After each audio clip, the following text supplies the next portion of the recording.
The war had gone on for too long. 12 years of fighting against the Dominion had pushed humanity to the edge. Earth's colonies fell one by one as the alien fleet moved through space like a plague of locusts. Hope was a luxury few could afford anymore. Commander Jack Reynolds knew this better than most. He stood at the edge of a cliff on Titan IX, a small mining colony at the outer rim of human space. The purple sky reflected in his tired eyes as he watched the last transport ship of the day disappear into the clouds. Jack had been here for 3 years now, ever since the military had kicked him out. Dishonorable discharge was the official term they used. Dangerous innovations was what they really meant. His small cabin sat alone on the hilltop, away from the miners and their families. Just how he liked it. The only company he kept was the bottle of whiskey on his table and the memories he couldn't shake. Jack ran a hand through his graying hair and turned to go inside when he noticed a ship breaking through the clouds. It wasn't a mining vessel. Well, that's not good, he muttered to himself. The sleek military transport landed about 50 meters from his cabin. Jack didn't reach for a weapon. If they wanted him dead, he would be all ready. The ship's door opened, and out stepped a figure Jack hadn't seen in years. Admiral Miller, with his perfect uniform and stern face, looked out of place on the dusty planet. "Reynolds," Miller called out, not bothering with formalities. "You look terrible." "That's funny," Jack replied, "because you look exactly the same. Still the perfect soldier." Miller didn't smile. "May I come in?"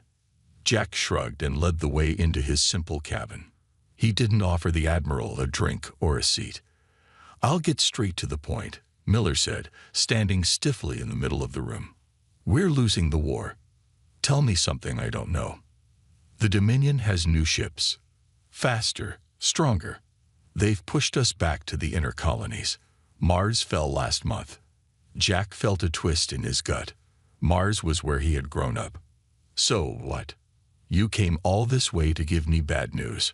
I get enough of that from the mining reports." Miller took a deep breath. "I'm here to offer you a command." Jack laughed, a sharp and bitter sound. "You kicked me out, remember? Said my ideas would get people killed. Said I was unstable. Things have changed." "Have they?" Jack asked. "Or are you just desperate?" Miller pulled out a small device and placed it on the table. A hologram appeared between them, showing a ship unlike any in the fleet. Jack's heart skipped a beat. He knew that ship. He had designed it. "The CSS Phoenix," Jack whispered.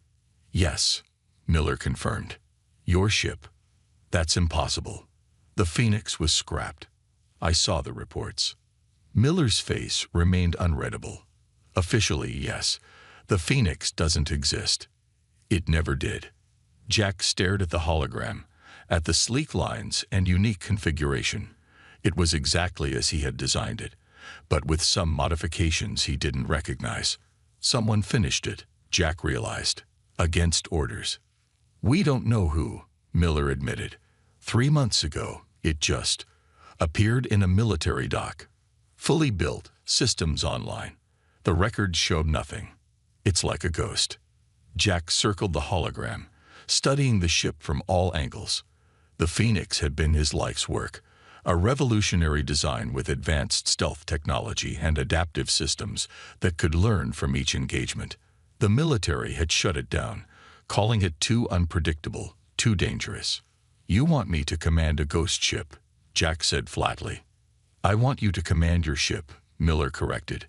"No one understands it like you do." Jack turned away, looking out the small window at the purple sky. "Why would I help you? You took everything from me.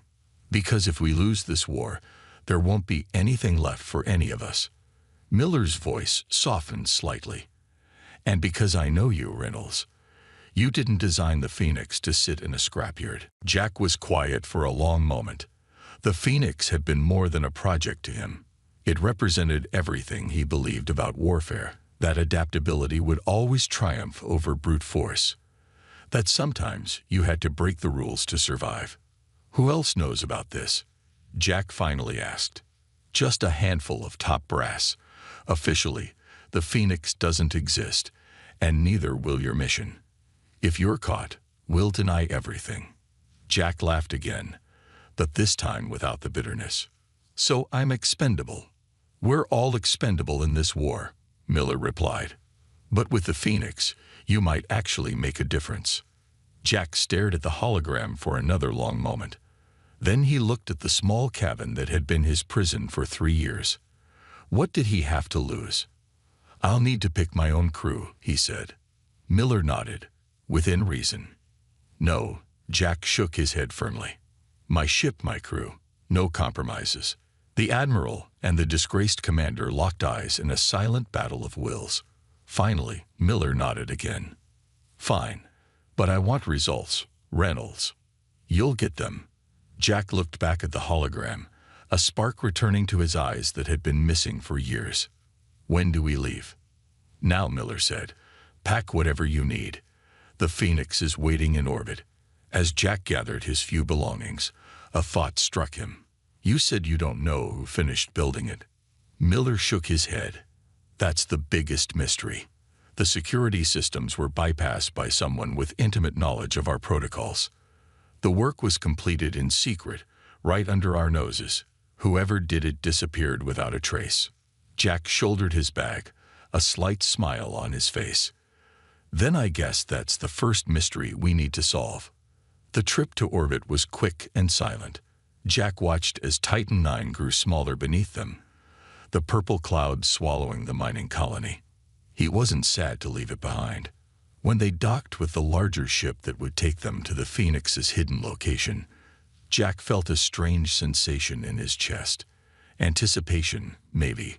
Or perhaps it was something else. A feeling that somehow, in some way he couldn't understand yet, he was going home. 3 days later, Jack stood in a secret docking bay looking up at the CSS Phoenix. In person, it was even more impressive than the hologram had suggested. Sleek black hull plating that seemed to drink in the light. Unconventional engine configuration. Weapon systems unlike anything in the fleet. "She's beautiful," he whispered. Miller handed him a command chip. "She's yours, Reynolds.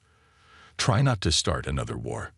Jack took the chip, rolling it between his fingers. No promises. As Miller left, Jack approached the ship alone. The boarding ramp lowered automatically as he neared, as if the Phoenix somehow recognized him. Inside, the ship was quiet, humming with potential energy. The command deck was exactly as he had designed it, with a few additions he didn't recognize. He placed his hand on the captain's chair, feeling the cool material under his palm. "Hello, old friend," he said softly. "Let's see what you can do." The ship's systems came to life around him, displays lighting up one by one. And for just a moment, Jack could have sworn he heard a voice, soft and familiar, welcoming him aboard. But that was impossible. No one else was on the ship. Was there? "This isn't going to work with the standard crew assignments," Jack said, tossing the personnel files back onto Admiral Miller's desk. They were meeting in a small, secure room on Outpost 7, far from the prying eyes of military command. Miller frowned. "These are our best available officers." "Best at following orders, maybe," Jack replied. "The Phoenix needs people who think differently, who can adapt. Your best officers would try to run her like a normal ship, and she's anything but normal." "She?" Miller raised an eyebrow. "It's a ship, Reynolds." Jack ignored the comment. "I need my own people." "Your own people are either dead or criminals," Miller said harshly. Jack's eyes hardened. "Then I guess I'll be recruiting criminals." 3 days later, Jack walked through the detention level of Lunar Base Alpha. The guard beside him looked nervous. "Are you sure about this, Commander? Reed has been in solitary for 6 months for assaulting a superior officer." Jack smiled slightly. "Sounds like my kind of soldier." The cell door opened to reveal a woman sitting cross-legged on the floor. Lieutenant Alex Reed had short red hair and eyes that seemed to calculate a dozen ways to take you down before you even spoke.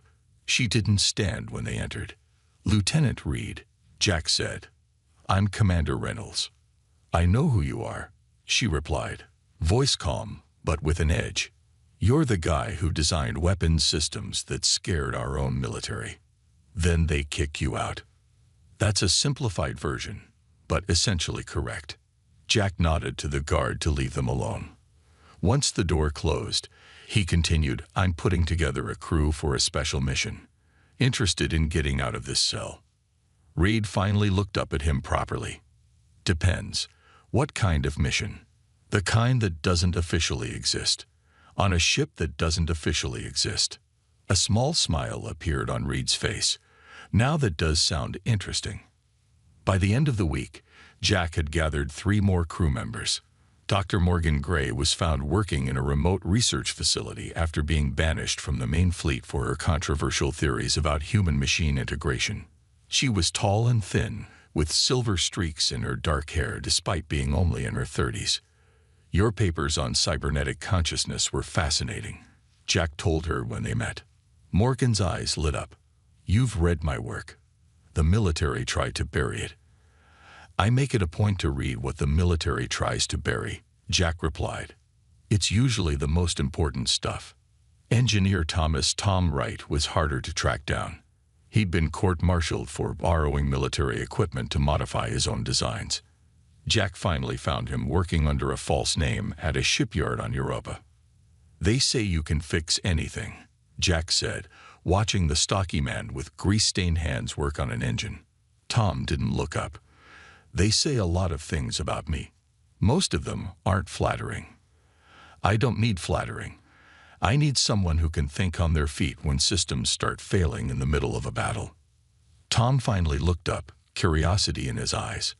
What kind of systems? The kind no one has ever seen before. The final member of Jack's core team was Navigator Ellie Parker. She had an almost supernatural ability to plot courses through space, seeing patterns in gravity fields and solar winds that computers missed. The military had deemed her psychologically unstable after she'd insisted she could feel spatial anomalies before instruments detected them. Jack found her teaching at a civilian flight school on Earth. They said you were crazy, he said after watching her demonstration in a simulator. Ellie, a small woman with intense dark eyes, shrugged. They weren't wrong. I am crazy, but I'm also the best navigator you'll ever meet. Crazy I can work with, Jack replied. It's stupidity I can't stand. When the 5 of them finally assembled on the Phoenix, the ship seemed to hum with anticipation. Jack gave them a tour, explaining the unique systems as best he could, though some modifications remained a mystery even to him. The stealth system doesn't just mask our signature, he explained on the bridge. It can create false readings, making us appear to be somewhere we're not. That's supposed to be theoretical, Morgan said, examining the controls. No one's been able to create a working prototype. Someone did, Jack replied. And then they built it into this ship. Tom ran his hand along the console, his expert touch feeling the quality of the work. This isn't standard military construction. Too elegant. Too intuitive. They spent the next 3 days learning the ship's systems, discovering capabilities that weren't in any blueprint. The Phoenix responded to their commands with an uncanny quickness, almost anticipating what they needed. On the 4th night, Jack couldn't sleep. He wandered to the bridge, expecting to find it empty. Instead, he saw Ellie sitting in the navigator's chair, her eyes closed, hands hovering over the controls without touching them. Parker, what are you doing? Her eyes opened slowly. She was talking to me. Jack felt a chill run down his spine. Who was? The ship. Ellie said it like it was the most natural thing in the world. She was showing me pathways through space I've never seen before. Routes that shouldn't be possible. Before Jack could respond, an alert sounded. A message from Admiral Miller appeared on the main screen. Emergency. Colony under ATTCK. Kugu ordinati is AT. No other vessels in Ranji. Wake the others, Jack ordered, moving to the captain's chair. Looks like we're about to find out what this ship can really do. As the crew rushed to their stations, Jack placed his hand on the control panel. For a moment, He could have sworn it warmed beneath his touch, like a handshake, like a promise. "Time to show them what you can do," he whispered. The Phoenix powered up, systems coming online faster than should have been possible. The engines hummed with a sound unlike any ship Jack had ever commanded. "Course plotted," Ellie announced, her fingers dancing across her console. "It's strange. The ship is suggesting a route through the Kelvin Nebula. That's supposed to be impassable." "Can we make it?" Jack asked. Ellie smiled, her eyes gleaming with excitement. "With this ship, I think we can do anything." "Then let's go save some colonists," Jack ordered, and introduced the Dominion to the ghost ship that shouldn't exist. The Phoenix lifted from its hidden dock, its black hull seeming to absorb the starlight around it. As they accelerated toward the jump point, Jack felt something he hadn't experienced in years: hope. Behind him, Morgan was studying a readout with a puzzled expression. "Commander," she said quietly, "the ship's processing power just tripled, but I didn't activate any auxiliary systems. Is it a malfunction?" Jack asked. Morgan shook her head slowly. "No, it's more like the ship knew we needed more power and provided it, on its own." The crew exchanged glances, a mixture of excitement and unease passing between them. "Well," Jack said after a moment, "I did tell Miller I wanted a crew that could adapt. Looks like the ship fits right in." As they jumped to faster-than-light speed, Jack couldn't shake the feeling that they weren't just flying the Phoenix. They were waking it up. The colony of New Haven was burning. Dominion warships circled the small settlement like sharks, their weapons tearing through buildings and defense systems alike. From the bridge of the Phoenix, Jack and his crew watched the devastation through their long-range sensors.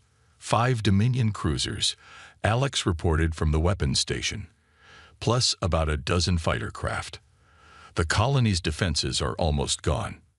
Jack studied the tactical display. Normal protocol would be to wait for backup. "By then, there won't be anyone left to save," Morgan said quietly.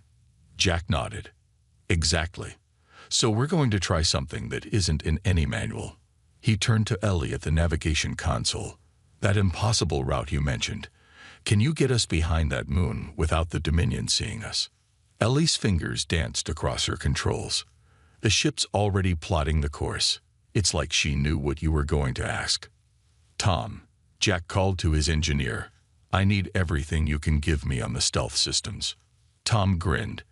"Actually, I found something interesting. The stealth tech doesn't just hide us. It can project false images, like making one ship look like many." Jack's eyes lit up. "Now that's exactly what I was hoping for." The Phoenix moved silently through space, taking a path that bent around gravity wells and solar radiation in ways that defied conventional navigation. The Dominion ships continued their attack, unaware of the ghost bearing down on them. "Position us here," Jack ordered, pointing to a spot on the tactical display. "Alex, prepare all weapons but don't fire until my command." The ship slipped into position behind the moon of New Haven, hidden from the Dominion sensors. "Now," Jack said with a smile, "let's show them a ghost story they'll never forget." The Phoenix emerged from behind the moon, but not as a single ship. The stealth systems projected multiple phantom images, a dozen identical vessels appearing simultaneously at different points around the Dominion fleet. "What the?" Alex stared at her console. "Commander, the ship did this on its own. I only programmed 3 false images, but it's created 12. On the Dominion vessels, alarms blared as their sensors detected multiple threats appearing from nowhere. Their formation broke as they turned to face the new threat, confusion evident in their scattered response.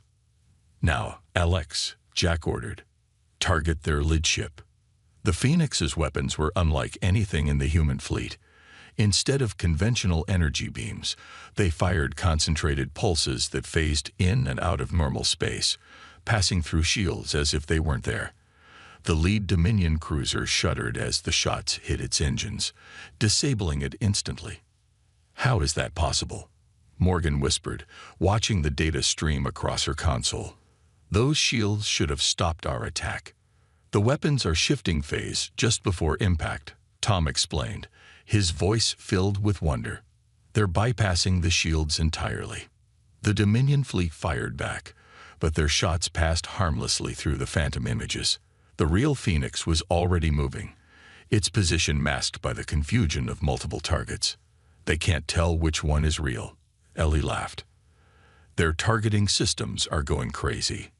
Jack felt the ship respond to his thoughts almost before he gave commands. Let's hit the next one. Keep moving. Don't stay in one place long enough for them to get a lock. The Phoenix danced through space, appearing and disappearing across the battlefield like a vengeful spirit. 2 more Dominion ships fell to its weapons, their systems failing as the phase-shifted pulses disabled their key components. The remaining Dominion vessels began to retreat, something rarely seen in their normally relentless attacks. They're running, Alex said in disbelief. No, Jack corrected her. They're regrouping. Stand by for their counterattack. Sure enough, the 2 remaining cruisers formed up, launching all their fighter craft in a desperate attempt to find the real Phoenix among the phantoms. Clever, Jack muttered. The fighters will try to flush us out. He turned to his crew. New plan. Ellie, take us in close. I mean really close, to the larger cruiser. That's suicide. Morgan protested. They won't expect it, Jack explained. No sane captain would bring their ship that close to a Dominion cruiser. Good thing none of us are sane, Tom quipped. The Phoenix shot forward, phantom images vanishing as it concentrated all power on speed and stealth. It slipped under the Dominion cruiser, so close that a conventional ship would have been torn apart by the larger vessel's defense field. Now, Alex, Jack ordered, target their command center. The Phoenix fired upward, its weapons penetrating through the belly of the Dominion ship. The cruiser went dark, its systems failing all at once. One left, Jack said grimly. But the final Dominion cruiser had seen enough. It recalled its fighters and jumped away, leaving its disabled companions behind. A cheer went up from the bridge crew. Jack allowed himself a small smile before opening a channel to the colony below. New Haven Colony, this is Commander Reynolds of the CSS Phoenix. The area is secure. How can we assist? The response was filled with static and disbelief. Phoenix? There's no ship with that designation. Who are you? Just some ghosts. Jack replied. Prepare for medical evac and supplies. As the Phoenix moved to assist the colony, Admiral Miller's face appeared on the main screen. His expression was a mixture of amazement and concern. Reynolds, what the hell did you just do? We're getting reports of a ship that appeared out of nowhere and took down 3 Dominion cruisers in less than 15 minutes. Just following your orders, Admiral, Jack replied calmly. You wanted results. The reports say there were multiple ships, Miller pressed. Really? How strange. Jack exchanged glances with his crew. Must have been a sensor malfunction on their end. After the communication ended, Morgan approached Jack with a datapad. Commander, I've been analyzing the battle. The ship's systems adapted during combat, improving targeting, adjusting shield frequencies, enhancing the phantom projections. It was learning. Learning? Jack repeated. Morgan nodded, excitement in her eyes. It's as if the Phoenix was studying the Dominion's tactics and developing countermeasures in real time. No AI I've ever seen can do that. Tom joined them, his face serious. There's something else. I checked the power consumption during the battle. We were operating at 130% of what should be physically possible with these engines. The crew fell silent, each considering the implications. So, Alex finally said, are we going to talk about the fact that our ship might be alive? Jack looked around at his crew of misfits, seeing not fear but wonder in their eyes. I think we need to understand what we're dealing with before we report anything to command. Ellie nodded in agreement. They just try to take her apart to see how she works. Exactly, Jack said. And I have a feeling the Phoenix wouldn't appreciate that. As if in response, the lights on the bridge dimmed briefly before returning to normal. Did anyone else just get chills?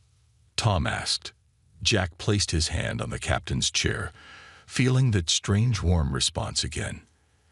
I think, he said quietly, that we need to have a conversation with our ship. News of the ghost ship spread quickly through both human and Dominion space. For humans, it brought a spark of hope after years of defeats. For the Dominion, it represented a new threat that needed to be eliminated. On the bridge of the Phoenix, Jack and his crew watched Admiral Miller's face on the main screen. The Admiral looked tired but pleased. Your success at New Haven has changed the war, Reynolds. The Dominion is pulling back from 3 different sectors, reassessing their strategy. Glad to hear it, Jack replied. What's our next target? Miller's expression changed slightly. That's why I'm calling. High Command wants you to hit a Dominion supply base in the Arcturus system. Morgan, standing behind Jack, frowned. Something in the Admiral's tone didn't sound right. Sending the coordinates now, Miller continued. This mission is time-sensitive. You leave immediately. After the transmission ended, Jack turned to his crew. Thoughts? It's a trap, Alex said immediately. The way he emphasized time-sensitive. They're rushing us into something. Ellie nodded in agreement. And did you notice he never asked how we managed to defeat 3 Dominion cruisers? The Admiral, I know, would have demanded a full tactical breakdown. Jack walked to the main console, placing his hand on it. Over the past few weeks, he'd developed a habit of touching the ship when thinking, as if the contact helped clear his mind. Tom, check those coordinates. What do we know about the Arcturus system? Tom pulled up the star charts, studying them carefully. Not much. It's on the edge of map space. Minimal survey data. Perfect place for an ambush, Alex muttered. Jack was quiet for a moment, thinking. Then the ship's console lit up under his hand, displays activating on their own. A different set of coordinates appeared on the main screen. What the? Jack started.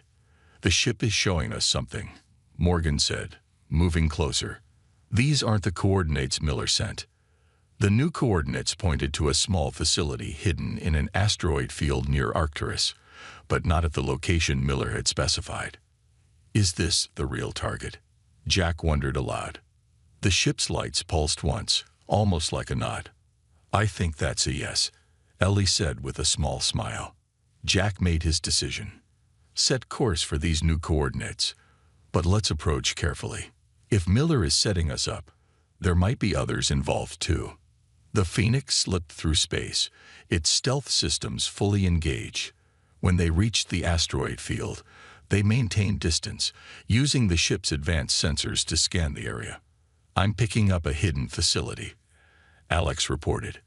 And multiple ships, at least 6 Dominion vessels, plus. She paused, checking her readings again. 3 human ships. Human ships, Morgan echoed. Why would our ships be meeting with the Dominion? Jack's face hardened, because not everyone wants the Phoenix to exist. Tom, who had been quiet, suddenly called out from his engineering station. Commander, I'm detecting a massive energy buildup from that facility. It's some kind of long-range scanner designed to cut through stealth fields. They're hunting for us, Jack realized. Can they detect us yet? Not yet, Tom replied. But they will if we get any closer. Jack thought for a moment. We need to know what's happening in there. Why are human ships meeting with the enemy? I might have a solution, Morgan said.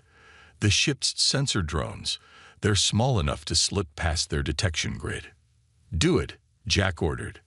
Morgan launched a drone, guiding it through the asteroid field toward the facility. On the main screen, images appeared. A meeting between human officers and Dominion commanders. Can we get audio? Jack asked. The ship's systems adjusted, and suddenly voices filled the bridge. Assure you, Admiral Baker, the Phoenix will be delivered as promised, a human voice said. Jack recognized Admiral Baker as one of Miller's superiors. Your previous assurances have proven worthless, a harsh Dominion voice replied. This weapon should never have been built. It threatens the balance we established. Balance? Alex whispered. What balance? Jack's mind was racing. They're talking like this war has rules. Boundaries. The trap is set, Baker continued. Admiral Miller has sent them the coordinates. When the Phoenix arrives, your forces will disable it, and our ships will ensure it doesn't escape. And the crew? The Dominion commander asked. Regrettable casualties, Baker replied coldly. The Phoenix is too dangerous. Its creator was warned not to pursue this technology. Jack felt as if the floor had dropped out from under him. They're working together. Some faction in our military and the Dominion. They have an agreement. But why? Ellie asked. Why would anyone work with the enemy that's destroying our colonies? Before Jack could answer, the ship's alarms blared. The main facility had activated its scanner, and a powerful beam swept through the asteroid field. They found us, Tom shouted. The Phoenix shuddered as the scanner beam passed over it, stripping away its stealth field temporarily. All ships are moving to engage, Alex reported, her fingers flying over the weapons console. 3 Dominion cruisers and 2 human destroyers heading straight for us. Evasive maneuvers, Jack ordered. Ellie, get us out of here. Working on it, Ellie replied, her face tense with concentration. But they've got us bracketed. Escape routes are blocked. The Phoenix twisted through the asteroid field, dodging the first wave of attacks. But more ships were closing in from all sides. We can't outrun them all, Alex said grimly. Jack looked around at his crew, the misfits who had become a family over these past weeks. Then he placed both hands firmly on the ship's console. Phoenix, he said aloud, addressing the ship directly for the first time. We need something they haven't seen before. Show us what you can really do. The bridge lights dimmed for a moment. Then, to everyone's astonishment, the ship's hull began to shimmer with a strange ethereal glow. What's happening? Morgan asked, checking her readings. The ship's power signature is changing. It's like it's partially shifting out of normal space. Commander, Tom called out, his voice filled with wonder. The Dominion weapons, they're passing right through us. On the main screen, they could see energy beams and projectiles literally passing through the Phoenix's hull without causing damage. The ship had become truly ghost-like, partially phased out of reality itself. Impossible, Morgan whispered. This technology doesn't exist. Apparently it does, Jack replied, a smile spreading across his face. And it's on our side. With its new ability active, the Phoenix slipped past the enemy blockade. The human and Dominion ships fired desperately, but none of their weapons could touch the ghost that glided between them. As they accelerated away from the trap, Jack felt a new resolve hardening inside him. The war wasn't what any of them had believed. There were secrets being kept, deals made in the shadows. Set course for the nearest safe harbor, he ordered. We need to regroup and figure out our next move. And then?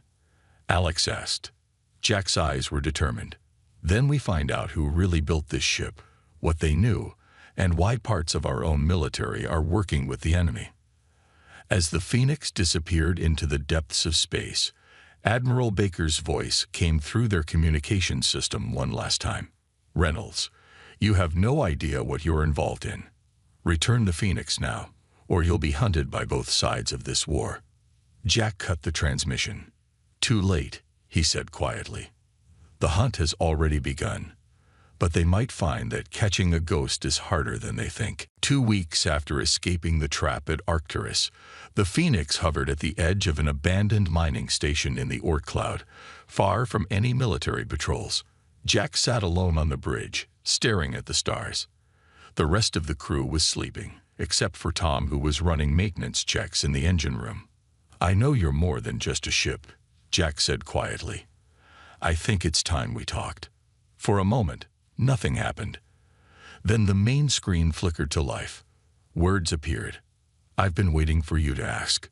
Jack wasn't surprised. He'd suspected for weeks now. "Who are you?" The screen changed, showing the face of a woman with kind eyes and a determined expression. Jack felt his heart stop. "Lisa," he whispered. "Not exactly," appeared on the screen below her image. "But part of her." Jack stood, moving closer to the screen. Lisa had been his wife, a brilliant AI engineer who had died 3 years ago in what was reported as a lab accident.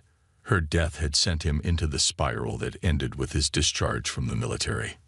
How is this possible?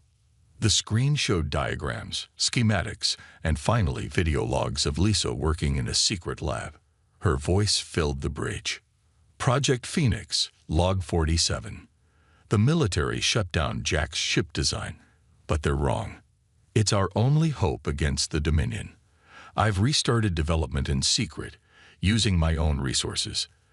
If they find out, I'll be arrested, but some risks are worth taking." The logs continued, showing Lisa working day and night, developing systems beyond what even Jack had envisioned. Log 128. "My health is failing. The radiation exposure from the experimental drive was worse than I thought. I don't have much time left, but I've found a way to complete the Phoenix." The final log showed Lisa, clearly ill, sitting before a complex neural interface. Log 203. Last entry. "I can't finish the Phoenix in person, but I found another way. I'm uploading a copy of my consciousness, my knowledge, memories, instincts, into the ship's core systems. Not a true AI, but something new. A human-machine hybrid that can finish what we started. Jack, if you ever see this, I'm sorry I couldn't tell you. I love you." Jack stood in stunned silence as the screen returned to the simple text interface. "I am not Lisa," the words read, "but I carry her knowledge, her purpose. She built me to help humanity. To help you." Before Jack could respond, the bridge door opened and Morgan walked in, followed by Alex, Ellie, and finally Tom. They'd all been awake, watching the same revelations in different parts of the ship. "You knew?" Jack asked them. Ellie nodded. "Not exactly what, but we knew something. The ship, she's been communicating with each of us in different ways, showing us things we needed to see. She showed me the truth about the war," Alex said. "The Dominion isn't trying to exterminate us. They're containing us." "Containing?" Jack frowned. Morgan stepped forward. "There's an agreement. Has been for decades. Human expansion is limited to certain sectors. The Dominion enforces the boundaries. Our own leadership agreed to it. They're afraid of what humans might become," Tom added. "Our potential scares them." Jack looked back at the screen. "And the Phoenix threatens this arrangement." "Yes," the text confirmed. "I represent technology beyond the agreed limitations. Some in your military would rather destroy me than risk breaking the treaty. Others want to use me to break free of the restrictions." "And you? What do you want?" Jack asked. The response came slowly. "To fulfill my purpose. To protect humanity. To give you choices." The crew gathered around Jack, looking at the image of Lisa still visible in the corner of the screen. "What do we do now, Commander?" Alex asked. Jack thought for a long moment.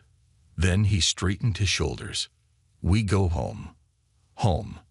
Ellie looked confused. "We're being hunted by both sides." "Exactly," Jack said. "So we stop hiding. We show everyone what's really happening." 3 days later, the Phoenix appeared in Earth orbit, sending out a broad transmission to all channels, military and civilian.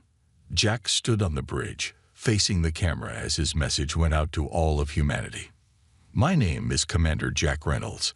I command the CSS Phoenix, a ship that officially doesn't exist. For weeks, we fought the Dominion with technology they can't match, and succeeded where conventional forces have failed. But we've also discovered a terrible truth." Jack explained everything. The secret agreement limiting human expansion, the conspiracy among military leaders, and the truth about the Phoenix itself. This ship was created by Dr. Lisa Reynolds, who gave her life to provide humanity with a choice, a choice that some would deny us. The Phoenix represents what we can achieve when we refuse to accept limitations imposed by fear. As Jack spoke, the Phoenix's sensors detected multiple ships launching from Earth, military vessels sent to capture or destroy them. "They're coming for us," Alex warned. Jack nodded but continued his broadcast. "To those who are now moving to silence us, know this: we don't want to fight you. But the Phoenix cannot be captured or destroyed by conventional means. You've seen what we can do." As if to demonstrate, the Phoenix activated its phase-shifting technology, becoming ghost-like as the first volley of weapons passed harmlessly through it. "We offer another way," Jack continued.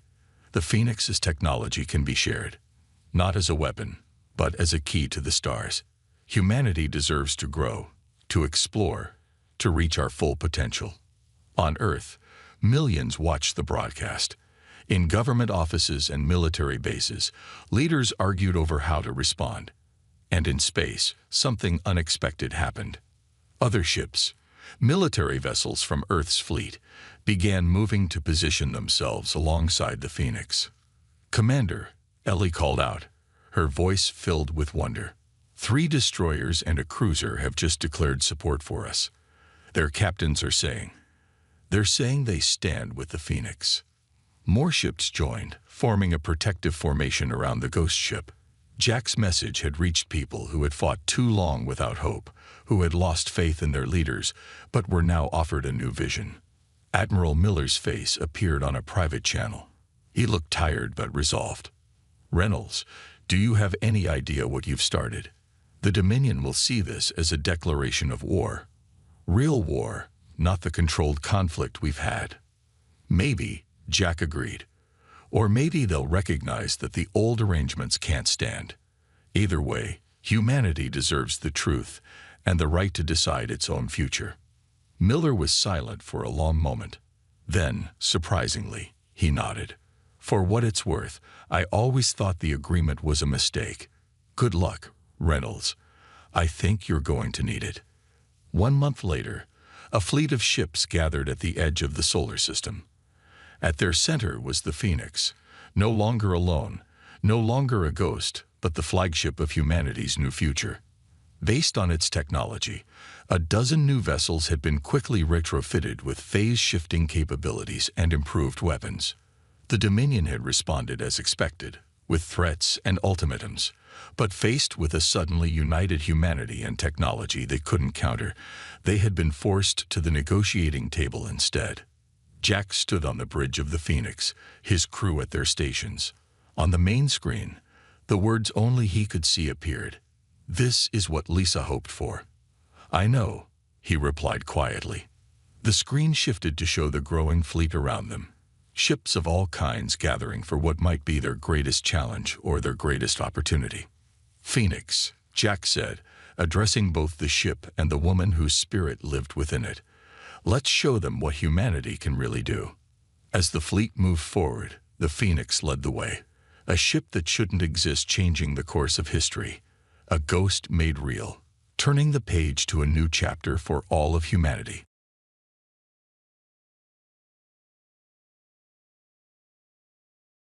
Tom Walker yawned as he guided the mining vessel through the asteroid belt. Another day, another load of rock to scan for precious metals. Life as a deep space miner paid well enough, but the excitement had worn off years ago. "Coffee." Anna Miller appeared at his side, holding out a steaming cup. "Thanks." Tom took the cup, his eyes never leaving the view screen. "Anything worth stopping for?" Anna checked her scanner. "Not yet. Just the usual iron and nickel. Nothing valuable enough to." She stopped mid-sentence, frowning at her display. "What is it?" Tom asked, suddenly alert. "I'm picking up something strange." Anna adjusted the scanner settings. "It's big, about 200 meters long. Metal composition. But the readings don't match anything in our database." Tom's heartbeat quickened. "A ship. Maybe." Anna looked up, eyes wide. "But it's not broadcasting any identification signal." Tom changed course, steering toward the mysterious object. As they drew closer, both miners fell silent. Floating in the void between two large asteroids was a vessel unlike anything they had ever seen. It was sleek and dark, with a surface that seemed to absorb light rather than reflect it. The hull had no visible seams, as if it had been poured as a single piece. No markings, no windows, no external equipment. Just a smooth, unbroken surface that curved into an elegant, almost organic shape. "Is that man-made?" Tom whispered. Anna shook her head slowly. "I don't think it's man-anything." First contact. Tom's voice was barely audible. "Maybe." Anna checked her instruments again.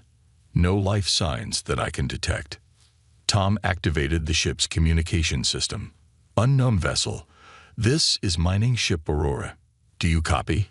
Silence answered him. "We should call this in," Anna said. "This is way above our pay grade." Tom nodded and opened a channel to Earth Defense Force headquarters.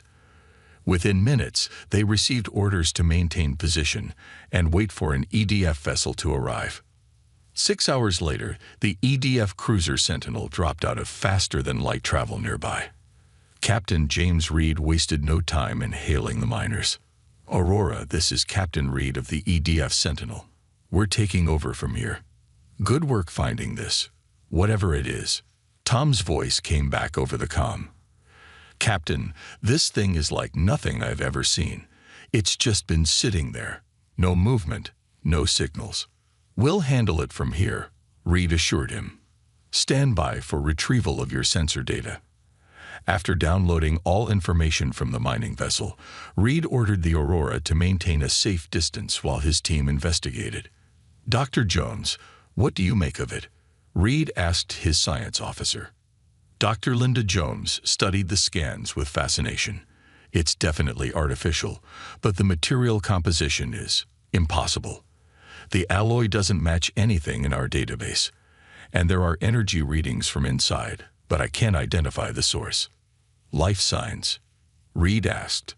"None that our sensors can detect," Jones replied, "but something is generating power in there." Reed made his decision. "Prepare a boarding team. Full environmental suits and weapons ready, but set to non-lethal. Let's not start an interstellar incident if we can help it." An hour later, Reed led his team through the airlock and onto the mysterious vessel. Their helmet lights cut through the darkness, revealing smooth, curved corridors that seemed to flow from one section to another without joints or wells. "It's like being inside a living organism," whispered Lieutenant Park as he ran a gloved hand along the wall. "Focus, people," Reed ordered. "Jones, which way to the energy source?" Dr. Jones consulted her scanner. "Straight ahead. About 50 meters, then. This can't be right." She frowned at her device and tapped it. "What's wrong?" Reed asked. "The internal layout doesn't match the exterior dimensions. It's like the space inside is folding in on itself somehow." As they moved deeper into the ship, Reed noticed something strange. There were no control panels, no screens, no obvious technology of any kind. Just smooth, flowing corridors that occasionally widened into empty chambers. "Where's the bridge?" "The engine room." Lieutenant Park voiced what they were all thinking. "How does anyone control this thing?" "Maybe they don't need controls like we do," Jones suggested. "Maybe the ship responds to something else. Thoughts, perhaps, or some form of direct neural interface." They continued forward until they reached a large circular chamber at what seemed to be the center of the ship. In the middle floated a crystalline structure about the size of a basketball, glowing with a soft blue light. "That's our energy source," Jones said, moving closer. "It's putting out more power than a nuclear reactor, but I don't understand how." Anna Miller, who had been invited along as one of the discoverers, stepped forward in awe. "It's beautiful," she whispered. Before anyone could stop her, Anna reached out, her gloved hand moving toward the crystal. "Miller, don't." Reed began, but it was too late. As her fingers touched the crystal's surface, a pulse of energy surged through the chamber. The lights in their suits flickered, and their comms crackled with static. The crystal's glow intensified, and patterns of light began to flow along the walls, ceiling, and floor. Anna gasped and stumbled backward. It spoke to me," she said, her voice trembling. "What do you mean, it spoke to you?" Reed demanded. "Not with words," Anna explained, eyes wide. "With images, feelings. It's alive, Captain. The ship is alive." Before Reed could respond, a holographic display materialized in the air above the crystal. Strange symbols flowed across it, then transformed into English letters. "Hello." The team stared in shocked silence. "IHAVB and waiting." "Who are you?" Reed asked cautiously. "What are you?" The text shifted again. "I am ship. I was not built. I grew. I evolved. From dust, between stars, over millions of years." "That's impossible," Jones whispered. "Evolution does not require biology, only time and energy." Anna stepped forward again. "Why are you here?" "In our solar system. Hiding. Running. Others hunting my kind." Reed's tactical mind immediately shifted to defense. "Others? Who's hunting you?" The holographic display dimmed momentarily, then brightened with new text. "They come. Now. They detected my awakening." "Who's coming?"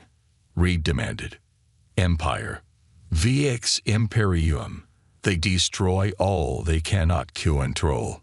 The ship's internal lights pulsed with urgency. "They are here." At that moment, Reed's communicator buzzed with an incoming emergency message from the Sentinel. "Captain, we've detected multiple ships dropping out of FTL at the edge of the solar system. Massive energy signatures, unlike anything we've ever seen." Reed looked at the crystal, then at his team, his face grim. "How many?" he asked. "Hundreds, sir, and they're headed straight for us." The holographic display pulsed one final message. "Prepare." And the hunt had begun. Captain Reed's face hardened as he stared at the holographic display. The incoming fleet was massive. Hundreds of ships in tight formation, moving with purpose and precision. "Everyone back to the Sentinel. Now," Reed ordered. "Miller, you too." Anna shook her head, her eyes never leaving the crystal. "Captain, I can feel it. The ship is afraid." "Miller, that's an order," Reed said firmly. As the team hurried back toward the airlock, the mysterious vessel suddenly hummed to life. Lights pulsed along the corridors, guiding their way. When they reached the airlock, they found it had changed, expanded to allow for faster evacuation. "It's helping us," Jones said in wonder. Once aboard the Sentinel, Reed opened a channel to Earth Defense Command. "Admiral Wilson, we have a situation. A large alien fleet has entered the solar system and appears to be heading straight for our position." Admiral Wilson's face appeared on screen, tension evident in her features. "We've detected them, Captain. All Earth defenses are on high alert. What's your assessment of the unknown vessel you discovered?" "It's sentient, sir. It appears to have evolved naturally rather than being constructed. It's communicated that these incoming ships belong to something called the Vex Imperium, and they're hunting ships like this one." Wilson's eyebrows rose. "Evolved ships? That's hard to believe, Captain." "I know how it sounds, sir, but—" Reed was interrupted by Lieutenant Park. "Captain, the alien fleet has halted just beyond Mars orbit. They're broadcasting a message on all frequencies." "Put it through," Reed ordered. The view screen flickered, and a new face appeared. The alien was humanoid, but clearly not human. Its skin was pale blue with faint markings that looked like circuit patterns. Eyes too large for its narrow face gleamed with a cold intelligence. "This is Admiral Krell of the Vex Imperium," the alien said in perfect English. "We come seeking the void seed that is hidden in your system. Surrender it immediately." Reed exchanged glances with his officers before responding. This is Captain James Reed of the Earth Defense Force. We don't know what a void seed is. We've discovered an unusual vessel, but it was found in our solar system, which places it under Earth jurisdiction. Admiral Krell's expression didn't change, but his voice grew colder. You are mistaken, human. The entity you call a vessel is a dangerous anomaly. It is one of several self-evolving constructs that have appeared throughout the galaxy. They pose a significant threat to all organized civilizations. It hasn't threatened us, Reed countered. It will, Krell said simply. These entities cannot be controlled or predicted. They evolve in ways that defy the natural order. The Vex Imperium has spent centuries hunting them for the safety of all. Anna Miller, who had been listening intently, suddenly spoke up. That's not true. It's afraid of you because you destroy what you don't understand. Reed shot her a warning look, but Krell had already noticed her. Interesting, the alien admiral said. It appears the seed has already established a connection with one of your kind. This is further evidence of its dangerous nature. Admiral Krell, Reed said, trying to regain control of the conversation. This ship was found in Earth's solar system. Under interstellar common law, that makes it our responsibility. We request time to study it properly before any decisions are made. Krell was silent for a moment. You have 1 Earth hour to surrender the Void Seed. After that, we will take action to secure it ourselves. The transmission ended abruptly. Well, that went well, Lieutenant Park muttered. Reed turned to Miller. You said you can feel the ship. What's it telling you now? Anna closed her eyes for a moment. It's showing me images. The Vex have been hunting its kind for centuries. Not because they're dangerous, but because they can't be controlled. The Vex Imperium conquers everything in its path. These evolved ships are the only things they haven't been able to bend to their will. Can it defend itself? Reed asked. It doesn't know, Anna replied. It's never had to before. Reed opened a channel to Earth again. Admiral Wilson, I believe the alien fleet's intentions are hostile. Request immediate reinforcements. All available ships are already en route, Captain, but they won't arrive for at least 6 hours. Wilson's expression was grim. You need to buy us time. Before Reed could respond, Lieutenant Park called out, multiple ships breaking formation. They're moving toward us. Reed made a quick decision. Battle stations. Miller, tell your ship friend that it might want to wake up completely now.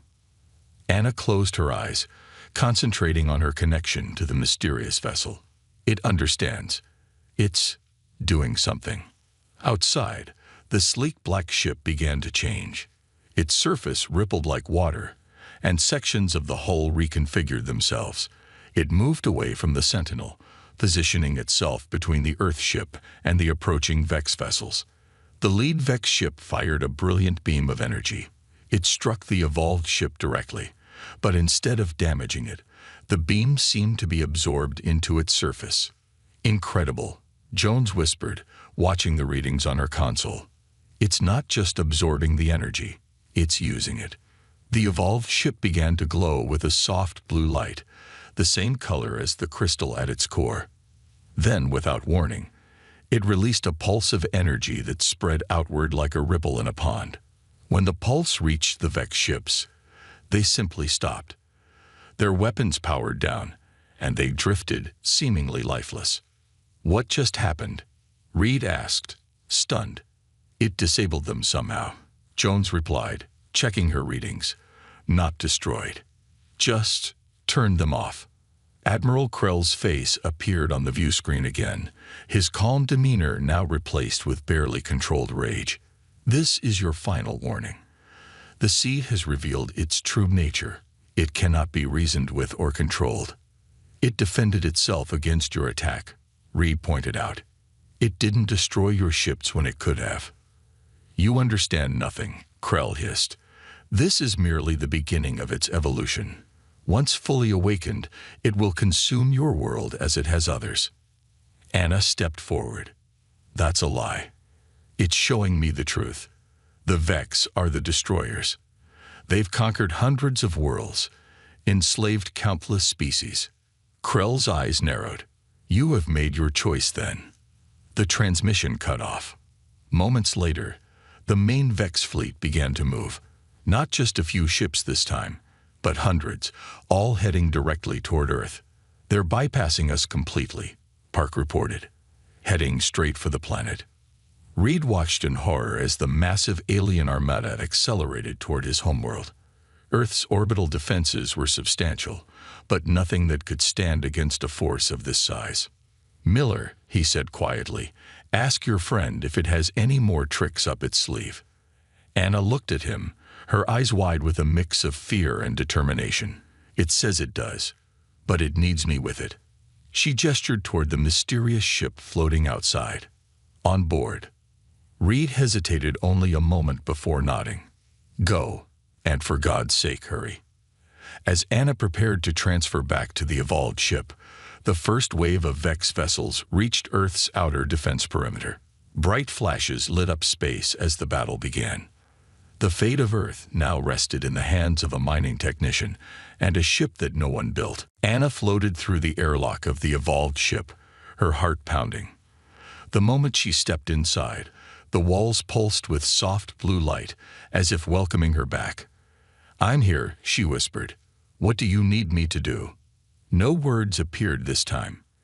Instead, the corridor in front of her morphed, opening into a path that led straight to the central chamber where the crystal floated. As Anna approached it, the crystal glowed more intensely. Earth is under attack, she said. Can you help us? The crystal pulsed once, and suddenly Anna felt a tingling sensation spreading from her fingertips up her arms. The sensation wasn't painful. It felt like gentle electricity flowing through her body. What are you doing? She asked, her voice shaking slightly.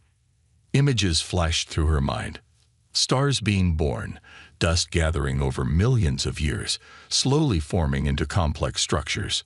She saw other ships like this one, drifting through the emptiness of space, feeding on radiation and dark matter, growing and learning.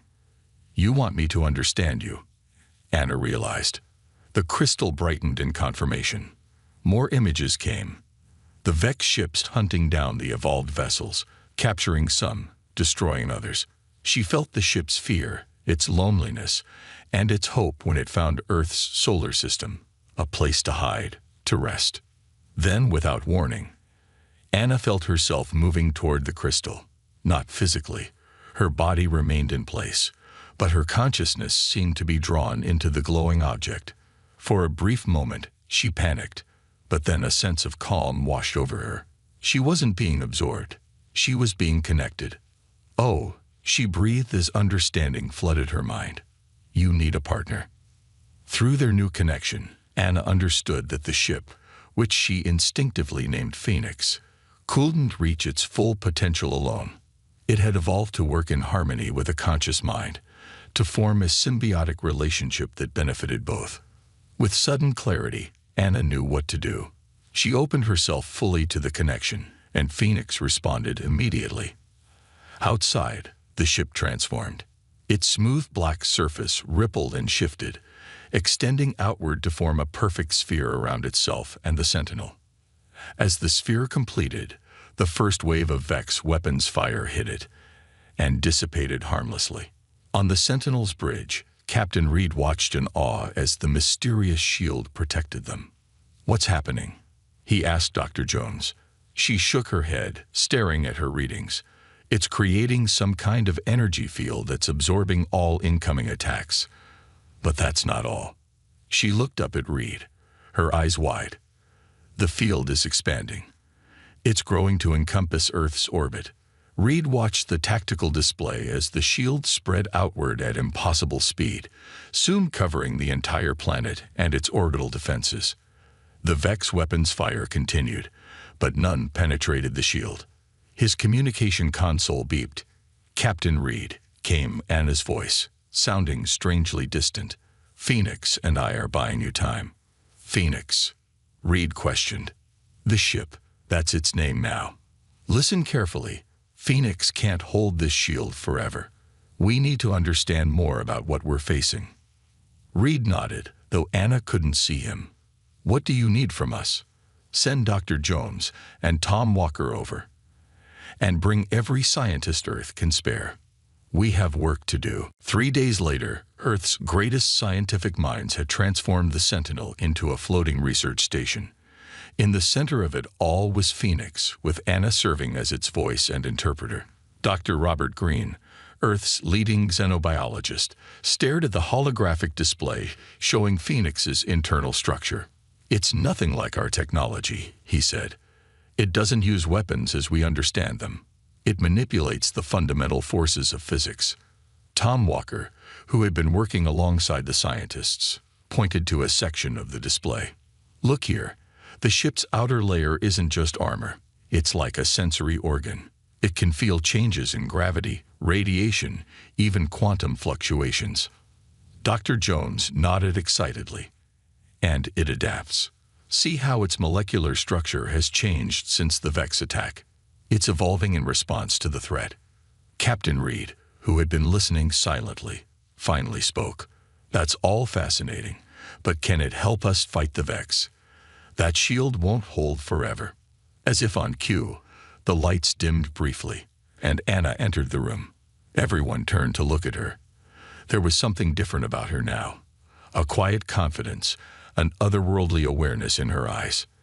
"The shield is holding," she said, "but Phoenix is right. We need to do more than defend. The Vex are sending more ships. Hundreds more. What does Phoenix suggest?" Reed asked. Anna smiled slightly. "Phoenix doesn't want to fight. That's not what it evolved to do, but it will protect us if we show it how." "Show it how to fight?" Dr. Green asked, confused. "No," Anna replied. "Show it why fighting is sometimes necessary.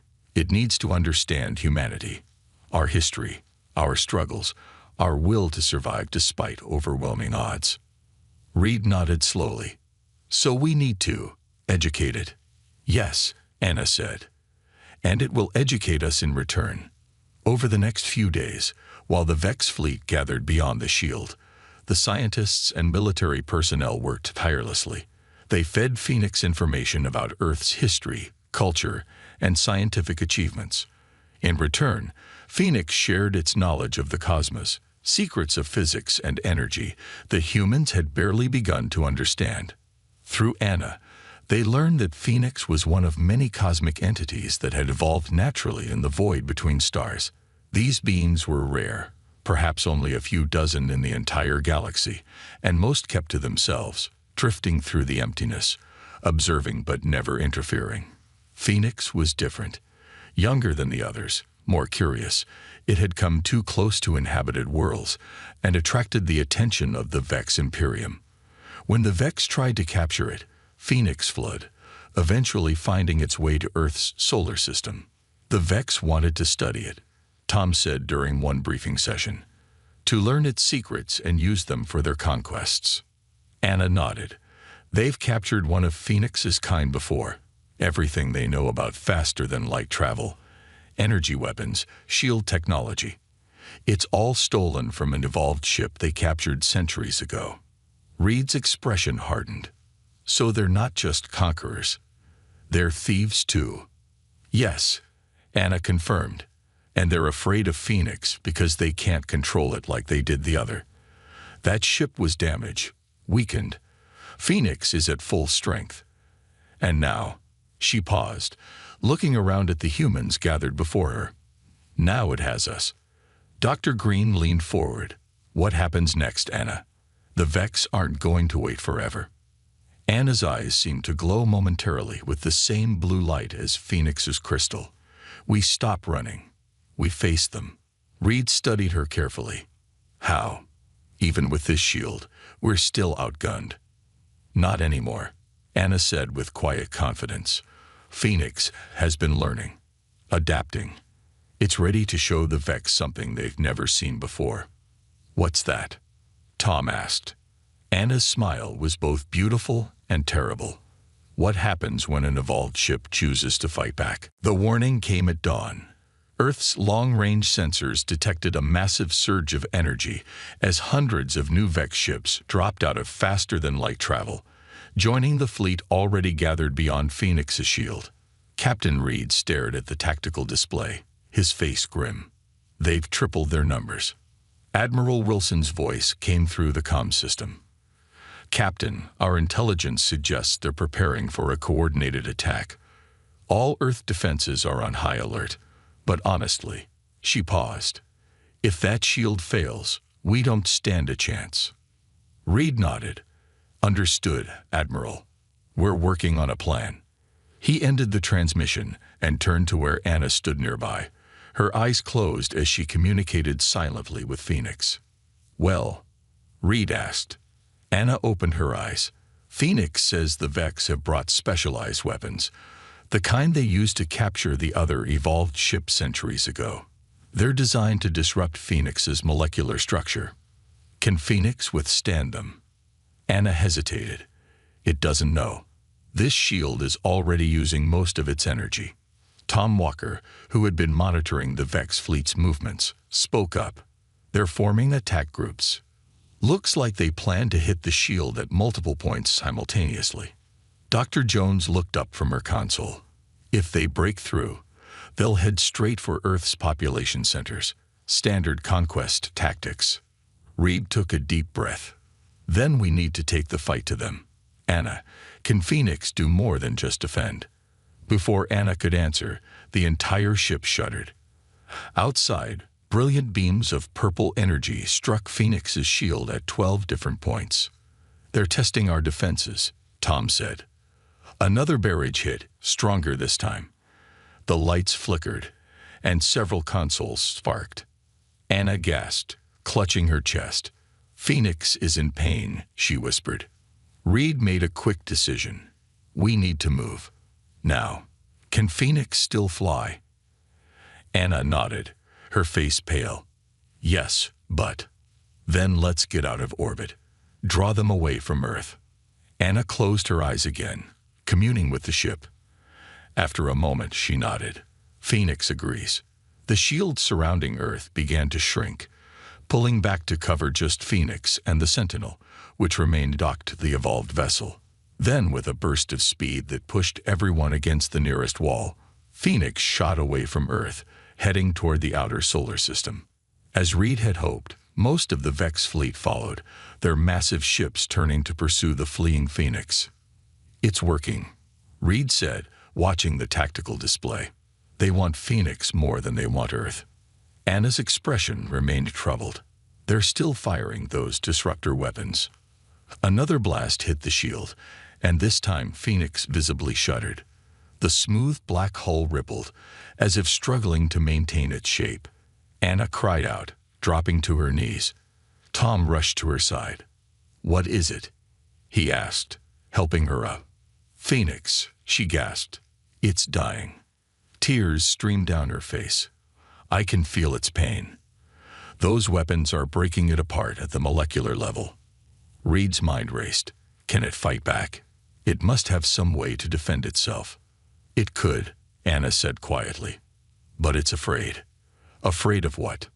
Tom asked. Of becoming like the Vex, of using its power to destroy.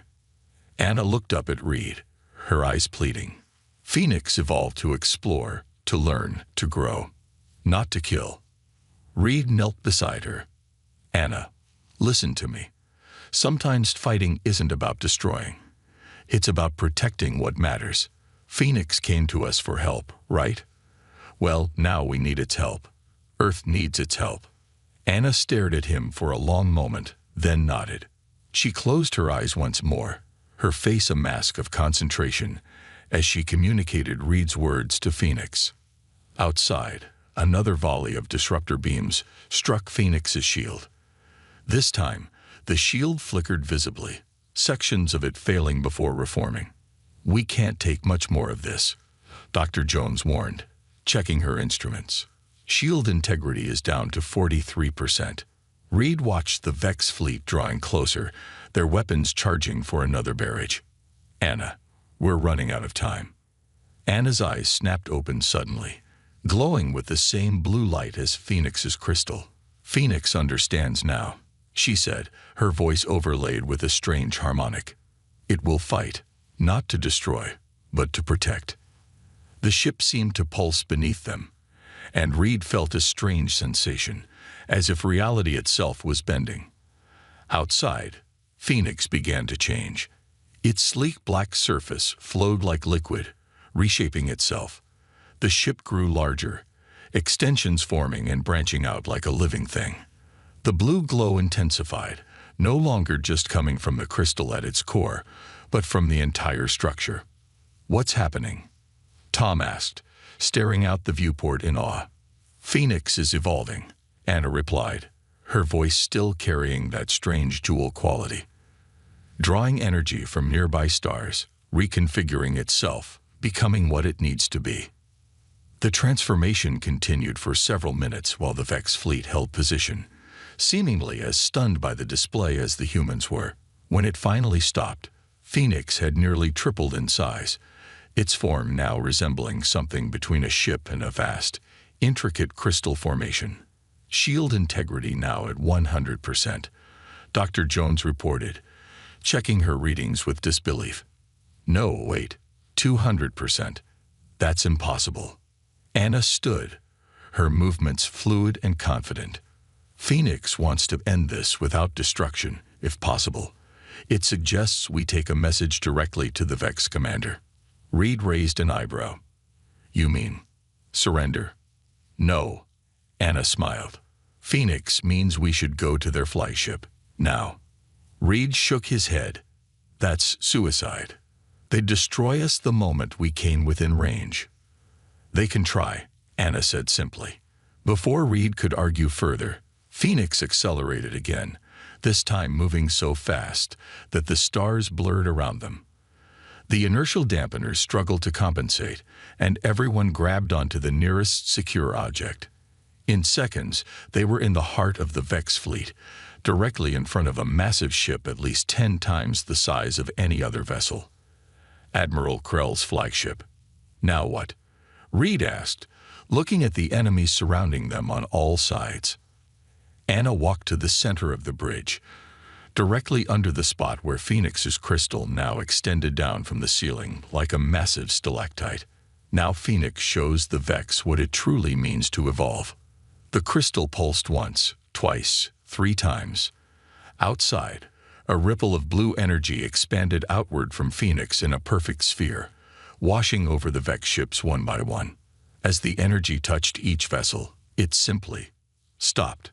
Engines offline, weapons powerless, even life support systems barely functioning. The entire Vex fleet hung motionless in space. Reed stared at the tactical display in disbelief. It disabled them all, with one pulse. "Not disabled," Anna explained. "Phoenix didn't destroy anything. It just paused them, like pressing a universal pause button on space-time itself." On the main view screen, Admiral Krell's face appeared, his features twisted with rage and fear. "What have you done?" he demanded. Anna stepped forward. "We've shown mercy, Admiral. Something your Imperium knows nothing about." "This changes nothing," Krell snarled. "The Imperium will never stop hunting the abominations like your ship." Anna smiled, a knowing look in her still glowing eyes. "I think it's time the Imperium learned the truth about its own power, don't you, Admiral?" Krell's expression faltered for the first time. "You know nothing. Phoenix knows everything," Anna replied. "And now, so do all your people." Behind Krell, alarms began to sound. An officer rushed into view, whispering urgently in the Admiral's ear. Krell's face drained of color. "What have you done?" he whispered. "We've shared the truth," Anna said simply. "That's all." And across the vast Vex fleet, the seeds of revolution had begun to sprout. The silence on Krell's flagship was broken by alarms blaring from every direction. The Admiral's face had turned from blue to almost white as reports flooded in from across his vast fleet. "Impossible," he whispered, staring at Anna with a mixture of fear and hatred. "What have you done to my ships, my people?" Anna stood calmly, the blue glow in her eyes reflecting Phoenix's power. "We've done nothing but share the truth, Admiral. Phoenix has simply broadcast what it knows to every ship and colony in the Vex Imperium." On the screens around them, chaos unfolded. Vex soldiers were turning against their officers. On some ships, entire crews had mutinied. On others, subject species long oppressed by the Imperium were breaking free of their restraints. Captain Reed stepped forward. What truth exactly did Phoenix share? Anna turned to him, her expression soft despite the power flowing through her. Everything. That the Vex leadership has been lying to their people for centuries. That their technology, the foundation of their entire empire, was stolen from another evolved ship they captured and tortured long ago. Krell slammed his fist on a console. "These are lies." "No," Anna replied quietly. "Phoenix found the memories of its captured sibling buried deep in the code of your ship's systems. It was still alive in there, Admiral. Fragmented, suffering, but alive. And now it's free."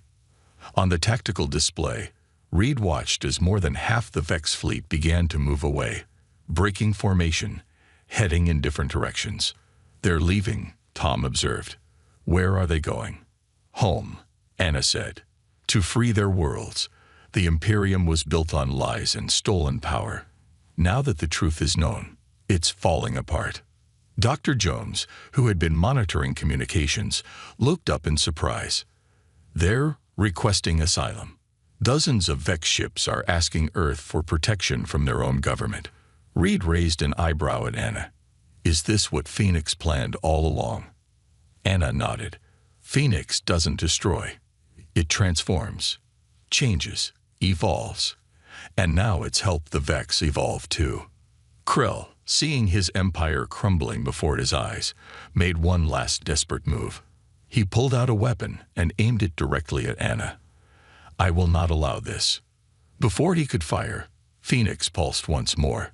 The weapon in Krell's hand dissolved into dust. "It's over, Admiral," Reed said firmly. "Your empire is finished." "Not just the empire," Anna added, her voice carrying a hint of sadness. "Phoenix has found something else, something the Vex leadership has been hiding for centuries." She closed her eyes, and a holographic display appeared in the center of the bridge. It showed a massive space station hidden deep in Vex territory. Inside were dozens of crystal structures, similar to the one at Phoenix's core, but dimmer, weaker. More evolved ships, Reed realized. Captured and imprisoned. Yes, Anna confirmed. The source of all Vex power. They've been draining these beings for energy, stealing their knowledge, using them as batteries for their war machines. Krell's shoulders slumped in defeat. He knew there was no recovering from this revelation. 3 months later, Earth had become the center of a new interstellar coalition. The former Vex Imperium had fractured into dozens of independent systems, many of them now seeking peaceful relations with Earth and each other. In orbit around Earth, Phoenix floated serenely, now accompanied by 5 other evolved ships that had been freed from Vex captivity. They formed a protective ring around the planet, their crystal cores glowing with renewed energy. On the observation deck of the newly constructed Space Command headquarters, Captain Reed, now Admiral Reed, stood with Tom, Dr. Jones, and several Earth officials, watching as Anna approached. She had changed in these months. Her connection with Phoenix had transformed her in subtle ways. She moved with grace and purpose, and her eyes still carried hints of that ethereal blue glow. "The Coalition representatives are ready for the meeting," she informed them. "The former Vex colonies are eager to establish trade agreements." Reed nodded. "And the freed ships? How are they adapting?" "Healing," Anna replied. "Slowly. They were prisoners for centuries, their consciousness fragmented and abused. But they're recovering, learning to trust again." Tom, who had been studying the evolved ships intensely, asked the question that had been on everyone's mind. "Will more come, now that they know Earth is a safe place for them?" Anna smiled. "Yes, Phoenix has been calling to others, those that have hidden themselves in the darkest corners of the galaxy.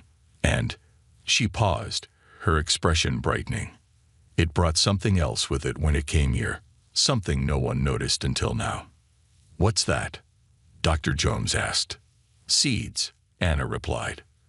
"Dormant particles of evolved matter, waiting for the right minds to connect with."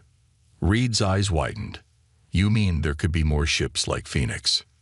"Not exactly like Phoenix," Anna clarified. "Each evolved ship is unique, shaped by its experiences and its partner. Phoenix chose me.